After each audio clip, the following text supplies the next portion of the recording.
감정평가사가 되지 안평가사입니다. 33기 합격하신 오은비 평가사님과 합격수기 찍고 있습니다. 우리 오은비 평가사님은요, 직장인으로서 1차까지 공부하시고 퇴사하시고 2차 공부하신 이력이 있으십니다. 자, 일단 실무 얘기하기 전에요, 실입업 세 과목 점수 어떻게 나오셨나요? 실무는 65.5점 나왔고 이론은 42점, 법규는 52.5점 나왔습니다. 알겠습니다. 자, 시기별로 과목 간 공부 비중 좀 러프하게 알려주시면 좋을 것 같은데요. 선행을 시작하셨죠? 네, 20년 1월부터 7월까지는 선행을 했는데 세 과목 모두 기본 강의를 들었고요. 그리고 1차가 끝나고 나서 4월부터 8월까지는 초시 전까지 실무 이론만 했습니다. 그리고 이제 초시 끝나고 나서 2차 시험까지는 커리큘럼 따라가지고 실무 한 반정 50% 정도 하고 나머지는 이론 법규를 반반 정도 해서 실무 50, 이론 25, 법규 25 이런 비중으로 가져갔던 것 같습니다. 혹시 이제 공부하시는 분들 보면은 실무를 압도적으로 많이 투하하고 그 다음에 이제 다른 과목하고 이렇게 하시는 분들도 있는데 혹시 그렇게 공부하는 거는 고려하진 않으셨어요? 일단은 랜드이 커리큘럼을 따라갔을 때 실무를 그 정도 하라고 하진 않으셔가지고 일단은 실무를 강의 듣는 정도로만 하고 그다음에 이론 법규도 좀 고르게 가져가려고 했습니다. 네, 알겠습니다. 그냥 뭐 학원 커리큘럼 따라갔기 때문에 별달리 고려하진 않았다. 알겠습니다. 실입업 공부 비중은 여기까지 하고요. 이제 본격적으로 실무 얘기해 보도록 하겠습니다. 점수가 65.5점. 이 정도면은 꽤 많이 잘 받으신 편이죠. 자, 시기별로는 어떻게 공부하셨어요? 일단은 2차 선행을 먼저 할 때는 그냥 기본 강의 듣고 복습하고 이런 것만 하려고 했고 또 3방식만 좀 기억해서 나중에 이제 본격적으로 2차 준비를 할 때 도움이 됐으면 좋겠다라는 생각으로 했습니다. 그러면은 뭐 강의 듣고 복습이면은 뭐 내용 정리하고 문제 풀고? 네, 기본 문제 풀고 그 천점 문제도 같이 풀면서 복습하고 이런 식으로 했습니다. 그 정도까지요? 그 천점 문제집은 몇 번 정도 보셨어요? 한 3번 정도 본 것 같아요. 오, 그래도 꽤 보셨네요. 그것까지 하고 이제 1차 공부가 시작됐다. 네. 알겠습니다. 자, 그 다음에 이제 1차 끝나고 나서 4월부터는 어떻게 공부하셨어요? 4월부터는 그 이미 최 평가사님 랜드이 커리큘럼이 시작을 해서 기본 강의를 밀린 거를 들었고 그다음에 강의 안에 이제 문제풀이도 있었기 때문에 문제풀이 강의도 같이 하고 넘어갔습니다. 알겠습니다. 그러면 이때는 어떤 실무 공부의 좀 방향성, 목표점은 어디에 두셨었나요? 일단 초시에서 문제를 풀 수 있는 만큼 풀고 나오자라는 걸 목표로 해서 3방식 문제가 나오면 이제 문제 없게끔 잘 풀려는 게 목표였고요. 그래서 초시에서도 1번 문제를 좀 잘 풀고 나오는 게 목표였습니다. 그러면 3방식만큼 내가 잘 풀자 이렇게 공부하셨으면은 3방식 문제도 여러 번 좀 푸시고 그러셨나 봐요? 네, 그 기본 강의에서 제공되는 3방식 문제들을 풀고 들어가서 일단 그때 32회 1번 문제가 아마 3방식이었는데 그거는 한 25점 정도 받았던 것 같습니다. 오, 잘 받으셨네요. 알겠습니다. 자, 그렇게 초시 들어갔다 오고 그 이후로는 공부 어떻게 하셨나요? 그 이후로는 이제 물건별 강의도 듣고 보상도 들으면서 문제풀이를 같이 병행했고 그걸 12월까지 했고요. 그다음에 1월부터는 랜드 스터디에 참여해서 모의고사 문제를 풀었습니다. 그러면 그냥 뭐 커리큘럼 따라서 강의 듣고 그리고 스터디 참여했다. 그럼 강의 들을 때 문제풀이 시즌이 또 아닐 때는 약간 공부량이 부족하잖아요. 이때 그냥 실무 공부는 좀 내려놓고 하셨나요? 그때는 타학원 작년 스터디 문제를 구할 수 있어가지고 그거를 이제 기본 강의 안 들을 때 한 80점에서 100점씩 풀면서 좀 그 3방식이나 물건별 평가를 같이 마무리하려고 했던 것 같습니다. 좀 문제 부족해서 조금 더 갖다 풀었다. 스터디 전까지 하신 거예요? 알겠습니다. 그 스터디 이후로 또 계속 하면 좋은 거 아니에요?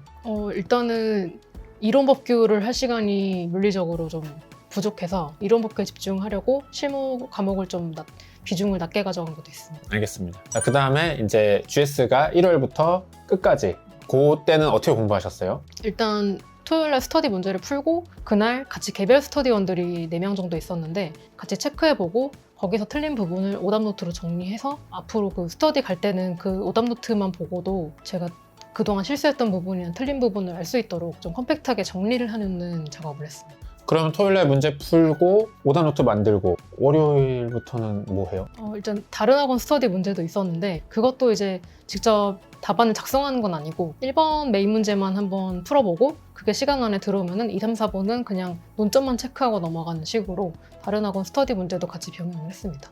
왜 1번만 풀어요? 2, 3, 4번도 풀면 좋죠. 일단은 그 문제가 가장 메인 논점이고 그거를 잘 풀 수 있느냐 없느냐로 이제 실력을 체크하고 그냥 넘어가는 식으로 빨리빨리 해결하려고 했기 때문에 그랬던 것 같고 2, 3, 4번 좀 지엽적인 문제가 나오는 부분도 있어서 가볍게 넘어갔습니다. 자, 그러면은 그거는 한 하루? 이틀?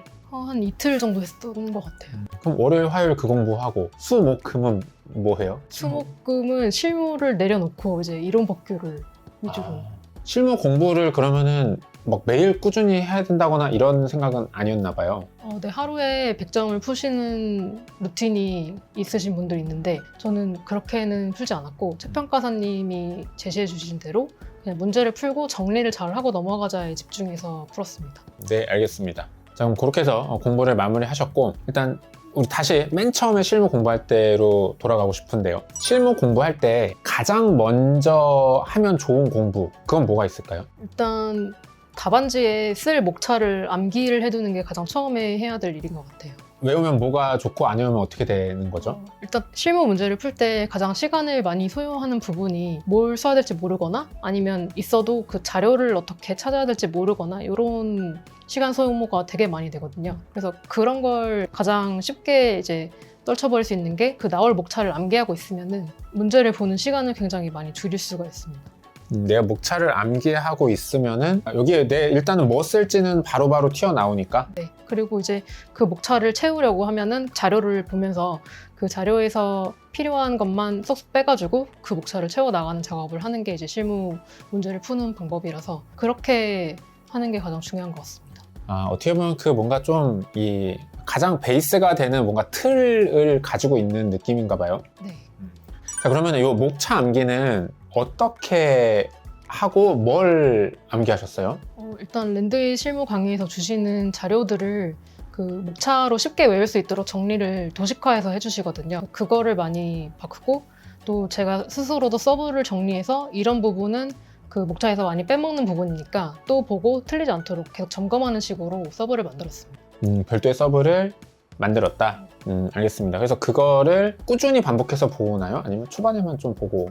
꾸준히 스터디를 진행하면서 매일 토요일 전에 이제 금요일이라든가 그거를 보고 이렇게 나오면 이렇게 틀리지 말아야지라는 식으로 서브를 보고 점검했던 시간을 가졌던 것 같습니다. 알겠습니다. 혹시 그 서브를 좀 잠깐 볼 수 있을까요? 네. 좀 설명해 주시겠어요? 일단 지식재산권을 예로 들면은 저희가 쓸 목차는 딱 3개예요. 평가계열 쓴 다음에 할인 기간을 먼저 잡고 수익을 먼저 계산하고 그 다음에 마지막으로 할인율을 구해서 저희가 어떤 현금 흐름을 그 평가액으로 결정할지를 보여주면 되는데 이거를 이제 자료를 봤을 때 할인 기간을 먼저 찾아서 들어간 후에 각 자료를 한 번씩만 본다는 생각으로 할인 기간을 볼 때는 다른 자료를 안 보고 할인 기간에 대한 것만 찾아서 보고 그거를 쓰고 나서 그 다음에 할인율을 그 다음에 수익을 가져와서 매출 부분을 채우고 그 다음에 유를 가져와서 유를 채운 다음에 순서대로 이렇게 해결해 나가는 거를 기계적으로 답안을 쓰는 연습을 해두면 나중에 어떤 문제가 나오더라도 지식재산권은 이렇게 풀면 되겠구나를 틀로 가져가고 시간을 되게 많이 절약할 수 있는 방법이 되거든요. 그래서 이렇게 서브를 정리해 놓고 항상 이런 방법으로 풀어야지라고 생각을 했습니다. 알겠습니다. 그러면 의외로 진짜 실무도 서브 만들고 서브 암기하는 데 집중을 많이 하셨겠어요. 네. 알겠습니다. 감사합니다. 자, 그러면은 처음에 이렇게 목차들 처음부터 끝까지 싹 외우고 나면은 뭐 시간 내에는 좀 풀 수 있는 건가요? 이렇게 하면은 40점짜리 문제를 40분 안에는 충분히 풀 수 있습니다. 뭐 어려운 문제는 못 풀겠죠? 스터디 문제 같이 이제 채평가사님이 가끔 이렇게 도전 정신을 이렇게 발휘하셔서 45점짜리 문제를 40분에 풀려고 하시거나 그럴 때가 있었거든요. 근데 그런 거 외에는 이제 기본적인 문제는 다 풀 수 있을 것 같습니다. 근데 이제 저는 이 실무를 문제를 많이 풀어서 이게 기본적인 게 익숙해진 사람이거든요. 그러니까 양치기를 많이 한 스타일이었는데 그러면 평가사님 방법대로면은 이거 문제를 되게 많이 풀 필요 없이 그냥 요거 딱 정리하고 요거 암기하고 요거에 맞춰서만 문제 풀면 된다. 네. 이것만 하면 문제 없나요? 실제로 저희가 문제를 풀 때 가장 많이 걸리는 부분이 자료를 보고 해석하고 왔다 갔다 넘기는 부분에서 굉장히 많이 걸리거든요. 근데 이렇게 틀을 잡아두고 내가 필요한 것만 보는 연습을 하면은 그 왔다 갔다 하는 시간을 굉장히 줄일 수 있고 또 답안 쓰는데도 막힘없이 쓸 수가 있어서 그 생각하는데도 시간을 좀 더 벌 수 있고 좀 효율적으로 대응이 가능한 것 같습니다. 그렇기 때문에 이렇게 기본 목차 암기하는 게 되게 중요하다. 기본 목차 암기가 되면은 그 다음으로는 어떤 거에 집중해서 공부를 해야 되나요? 약간 출제 의도를 모르겠는 문제들이나 어렵다고 생각되는 문제들을 반복적으로 풀어보면서 거기서 시간 관리를 좀 더 할 수 있는 부분은 스터디 문제를 풀면서 이걸 어떻게 대응해야지라고 생각해 두는 전략적인 연습이 필요한 것 같습니다. 자, 그러면은 뭐 평가사님 같은 경우에는 그렇게 뭐 당황하거나 좀 어려운 논점이 나왔을 때 그거를 뭐 좀 쉽게 판단하는 방법? 뭐 시간 좀 줄였던 방법? 이런 예시가 있을까요? 일단 저는 스터디에서 공부한 논점 중에 모든 기출이 이렇게 포함될 수 있다고 생각을 했고, 그래서 스터디에서 틀린 문제만큼은 꼭 해결하고 오답 노트에 적어두고 넘어가자라고 생각을 했어요. 그래서 나중에 그 복습할 때도 오답 노트만 보고 거기서 실수한 부분은 좀 정리해두고 그것만 봐도 제가 자주 틀리는 부분은 커버할 수 있도록 그렇게 대비를 했습니다. 혹시 그 오답 노트 만드신 것도 볼 수 있을까요? 이 부분은 제가 2기 3주차에 풀었던 문제인데 리스랑 비율 임대차랑 뭐 상업시설 임대 중에 위험률이 어느 게 높은지를 좀 이론적으로 서술하는 처음 보는 유형이었어요. 근데 여기서 이제 막상 좀 문제를 어렵게 해석하려고 들면은 막 BTCF로 풀고 이러는데 자료가 나온 걸 보면은 그냥 NOI로 간단하게 풀면 되는 문제였거든요. 그래서 그런 거를 좀 간단하게 보는 연습을 많이 했고, 또 NOI 이렇게 도출할 때 표를 너무 지저분하게 그린다거나 그런 문제가 있었는데 그 부분도 첨삭을 통해서 좀 100만 원 단위로 먼저 쓰고 간단하게 숫자를 맞추겠다는 집착보다는 그냥 틀만 갖추겠다는 마음으로 다가가면은 좀 더 쉽게 해결할 수 있는 문제였어서 그런 문제를 오답노트 처리해 놓으면 이제 비슷한 문제를 봤을 때 시험에 나오면 이렇게 대응해야겠구나 그렇게 생각했던 것 같아요. 알겠습니다. 오답 노트를 이렇게 만드는 거는 처음 봤는데 이렇게 하면 한 번 틀린 거는 다시는 안 틀릴 것 같네요. 네, 그리고 이렇게 그동안 풀었던 문제를 컴팩트하게 한눈에 볼 수 있어서 나중에 비슷한 문제가 나오면 이걸 떠올리고 그렇게 쉽게 풀었던 것처럼 해야겠다 그렇게 마인드 컨트롤도 할 수 있습니다.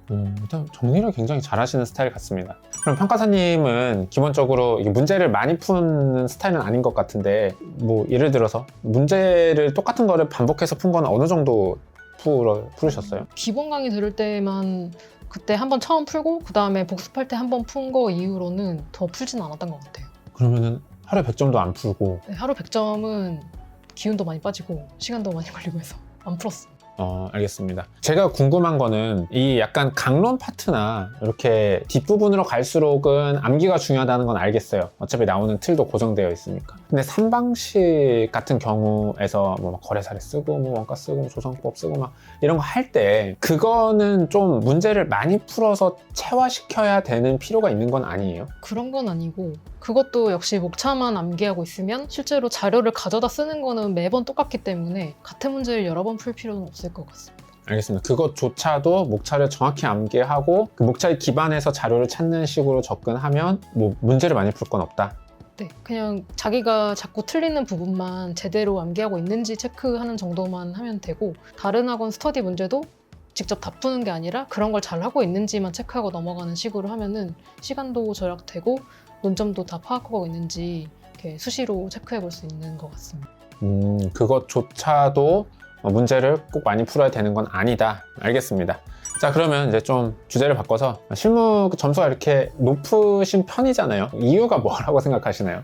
여러 가지 생각을 해봤는데 그 시험 한 달 전부터 기출 분석이라는 걸 저 혼자 해봤어요. 근데 기출을 한 23회부터 32회까지 보면서 이때는 막 1번 문제가 어려울 때도 있고 2번 문제가 난해할 때도 있고 해서 그런 문제의 어떤 경우의 수가 있을 때마다 시뮬레이션을 해가지고 33회가 이렇게 나오면은 어떻게 대응해야겠다라는 전략을 다 세우고 들어갔던 게 그래도 고득점 할 수 있었던 원인이 아닌가 생각합니다. 요거는 저도 했었던 것 같아요. 혹시 그런 거 아니에요? 뭐 예를 들어 1번에 보상 나오고 2번에 어떻게 나오고 3번 어떻게 나오고 2번이 어려운 경우는 어떻게 하고 그러니까 문제 처음에 딱 뒤집어 봤을 때 빠바박 계산해서 이거는 문제 이렇게 접근해야겠다. 시나리오별로 다 하는 거. 다 해놓고 또 이제 보상이 나온다면 뭐 2, 3, 4번은 좀 더 난해할 수 있다 뭐 이런 식으로 전략을 세워놓고 실제로 33회에서 보상이 나왔는데 짜잘짜잘한 그런 보상 문제들이 많아서 좀 디테일을 많이 넣어야겠다라고 생각을 했고 또 2, 3, 4번은 이제 혹시 시간이 더 모자라는 문제가 나올까봐 걱정하면서 넘어갔는데 그래도 시간은 좀 안에 들어오는 것 같으니까 디테일을 좀 더 써야겠다라는 전략을 준비해 왔던 대로 해서 잘 나왔던 것 같습니다. 오히려 내가 이제 막 시험장이라서 정신없이 빼먹을 수 있는 거를 그렇게 내가 딱 전략을 짜고 들어가면 안 빼놓고 잘 쓸 수 있었을 것 같습니다. 알겠습니다. 그리고 또 뭐 이번 시험 같은 경우는 풀이 양 자체가 많진 않아서 이제 좀 빨리 풀고 서술을 많이 하신 분들도 있더라고요. 서술을 많이 안 하고도 점수 잘 나오신 분들도 있지만 평가사님은 이렇게 서술하는 거 훈련은 어떻게 하셨어요?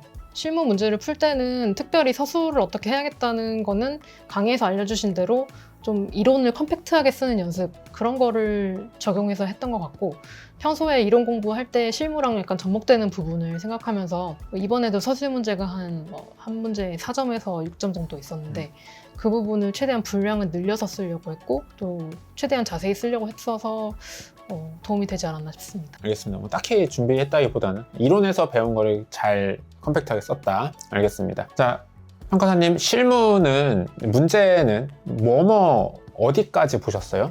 일단 스터디까지 최평가사님 문제를 다 풀어봤고요. 모든 강의에서 나오는 문제랑 스터디 문제까지. 그리고 타학원 한 개 스터디 문제를 정해서 1기에서 4기까지 답안을 작성한 건 아니지만 목차를 잡는 식으로 풀어봤습니다. 이 문제를 더 많이 풀면 좋겠다라는 생각은 안 하셨나요? 저 개인적으로 느끼기에는 랜드잇 문제 난이도가 굉장히 높다고 느껴서 그거를 소화하는 것만으로도 좀 벅찼고 또 타학원 스터디 문제들은 대부분 시간 안에 들어오게 다 풀 수 있었기 때문에 걱정은 하지 않았습니다. 차라리 이게 어렵기 때문에 딴 거는 너무 좀 다소 시시한 면이 있었다? 알겠습니다. 스터디 들으실 때 내가 요거는 조금 집중해서 훈련했다 이런 게 있었을까요? 일단 100분 안에 100점을 완벽하게 푸는 연습을 많이 했던 것 같고요. 그러기 위해서 어떤 한 문제가 어려워도 완주를 하기 위해서는 포기해야 할 부분이 있는데 그런 것들을 좀 생각하면서 풀려고 했었던 것 같습니다. 완주에 대해서 완주를 하려면 뭘 잘해야 되나요? 일단 그 문제의 사이즈를 알 수 있어야 되는데 어려운 문제인지 아니면은 쉬워서 시간이 남는 문제인지를 파악해야 되고 어려운 문제라면은 대충대충이라도 틀을 잡고 대응을 해야 되고 쉬운 문제면 디테일하게 아는 부분을 더 자세히 서술하는 그런 습관을 들여야 하는 것 같습니다. 알겠습니다. 그러면 이게 딱 보고 어려운 문제인지 쉬운 문제인지는 문제 많이 풀다 보면 자연스럽게 올라온다? 네. 알겠습니다. 자, 이 실무 공부하시는 수험생분들에게 마지막으로 좀 얘기를 해주신다면요? 일단 아침에 처음으로 가서 푸는 과목인데 변수가 굉장히 많은 과목이라서 그에 따른 전략을 미리 시험장에 들어가기 전 잘 짜놓고 계획대로 지키는 게 가장 중요한 포인트일 것 같습니다. 네, 알겠습니다. 실무 공부 방법 얘기는 여기까지 하고 잠시 쉬었다가 이론 공부 방법 얘기 들어보도록 하겠습니다.